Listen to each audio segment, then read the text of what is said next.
आज मैं एक बहुत ही संवेदनशील मुद्दे पर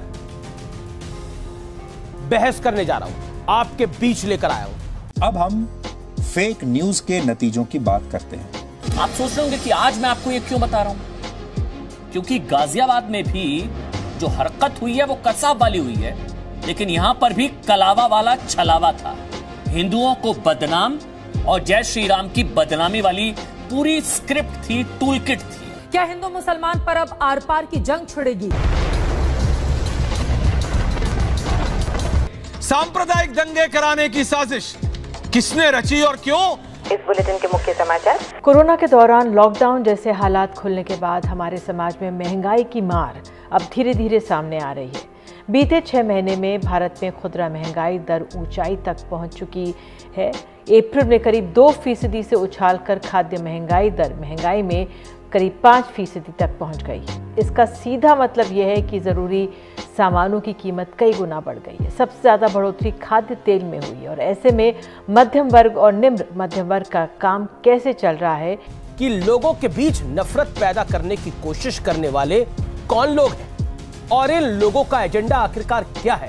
आज इसी मुद्दे पर होगी देश की सबसे बड़ी बहस। आर पार में राम को बदनाम कर दंगा भड़काने की टूल किट, जिसमें इसमें जय श्री राम को जोड़ा गया। कहा गया कि जय श्री राम का नारा ना लगाने की वजह से मारपीट हुई, दाढ़ी काट दी गई, हिंदू आतंकी, हिंदू तालिबानी, हिंदू दंगाई, हिंदू उपद्रवी, पूरी कहानी, पूरा सांप्रदायिक रंग, क्राइम को कम्युनल कर दिया गया।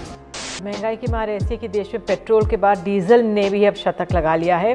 आज हुई बढ़ोतरी के बाद राजस्थान के श्री गंगानगर में 1 लीटर डीजल की कीमत 100 रुपए के पार चली गई।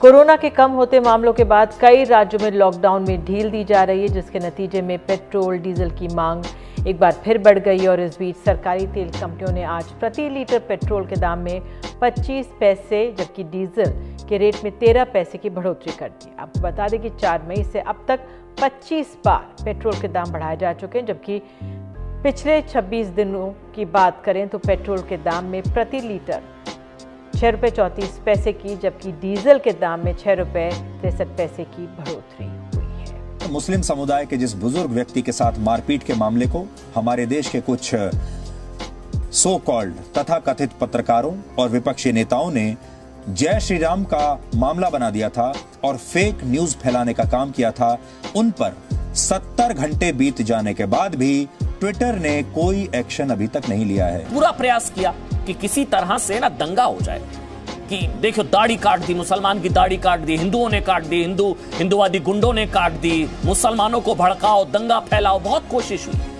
नहीं हो पाई, फेल हो गया। स्क्रिप्ट अच्छी थी, डायरेक्टर ने ठीक से काम नहीं किया। तो महंगा होता पेट्रोल तेल की खबरें तो आ ही रही, लेकिन इसका असर अब आंकड़ों में भी दिख रहा है। एक शोध के अनुसार 3 करोड़ से ज्यादा भारतीय मध्यम वर्ग से बाहर हो गए हैं। करीब 7.5 करोड़ लोग ऐसे हैं जो रोज 150 रुपए या उससे कम कमाते हैं और 2011 से 2019 के बीच करीब 6 करोड़ लोग मध्यम वर्ग में शामिल हुए। मध्यम वर्ग वो जो रोज 700 से 14 रुपए एक दिन में कमा रहे हैं। कि एक दिन राम मंदिर में स्कैम हो गया, अगले दिन आप कर दो कि राम जय श्री राम की वजह से किसी को कर दिया। ये कौन कम्युनल बना रहा है? आप मुझे बताइए ना। हमेशा आरोप लगाया जाता है कि BJP only knows the Hindu Muslim equation to fight elections, but in this case who is doing this? America की रिसर्च संस्था प्यू रिसर्च सेंटर का अनुमान है कि भारतीय मध्यम वर्ग का 1/3 हिस्सा इस दौर में गरीब हो गया है। यानी दशकों से गरीबी हटाने में जो कामयाबी मिली थी वो खत्म हो रही है। मतलब चाहे हिंदुओं को गाली, जय श्री राम को तो इतना बदनाम कर दिया इन लोगों ने, इस नारे को, प्रभु श्री राम, जय श्री राम, हिंदुओं, ये कुछ भी चलता है, वोट के लिए सब कुछ। ये लोग ना एक तरीके से लेंस लेकर या सूंघते रहते हैं, गिद्ध होते हैं।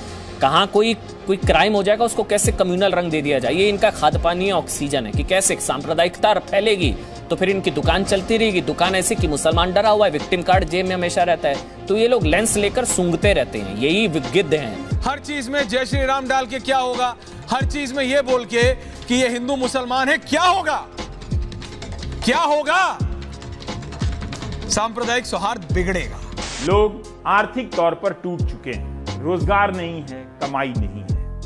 महंगाई आसमान पर है। लोग अपनी जमा पूंजी और फिक्स डिपॉजिट तोड़कर खर्च चला रहे हैं। यह कहानी भी उसी तरह से गायब कर दी गई है जैसे कोविड से मरने वालों की संख्या गायब कर दी गई। ऐसे खेड़े च कोई वे राजा ते कोई वे प्यादा, प्यादे ते राजा खिडारी लई हुंदे खिडाउणा, ते मैं किते ने फैसले किन्यां नूं इत्थे खिडाउणा, ते मैं ही खिडारियां नूं खेड सिखाउणा।